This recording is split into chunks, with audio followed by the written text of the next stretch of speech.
What these 34-year-old and 26-year-old coronavirus patients have to say to young adults.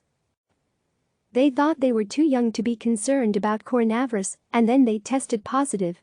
Valerie Wilson, 34, and Fiona Lowenstein, 26, are telling their fellow millennials that they too need to be aware of their health in the coronavirus pandemic as they recover from infection.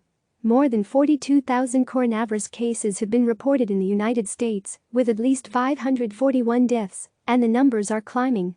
Early testing showed that people with chronic conditions and older people were the most at risk for severe illness. But younger people are also getting sick and spreading the illness. Wilson, a travel expert, brushed off her symptoms when she first got sick, she told CNN's Erin Burnett. She was overly tired and had a low fever, but didn't think much of it. Until she lost her sense of taste and smell completely.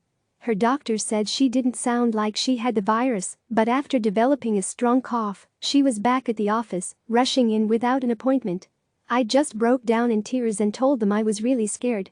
With no hesitation, they tested me off the bat, she said. She has Lyme disease and an autoimmune disorder, and said it was scary knowing those kinds of conditions can send people to the emergency room. And while she says it is important for younger people to do their part and stay home to protect their loved ones, she also warned that their own health could likely be a concern as well.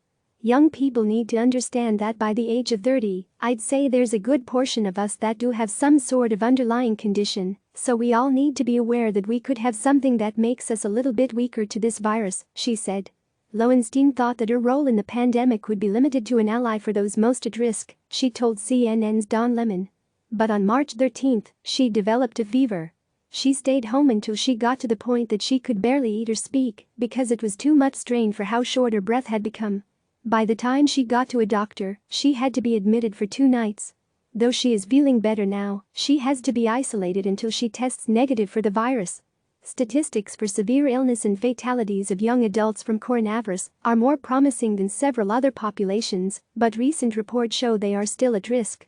A report released Wednesday by the U.S. Centers for Disease Control and Prevention found that a smaller, but still significant, number of young people in the U.S. faced serious complications.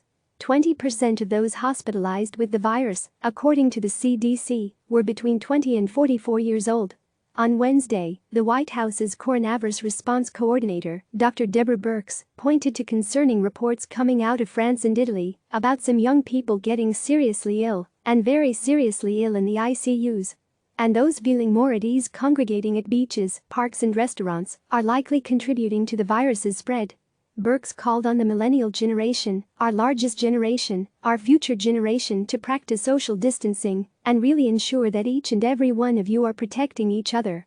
CNN's Amir Vera, Arman Azad and Manali Nigam contributed to this report. Click subscribe to receive the latest news.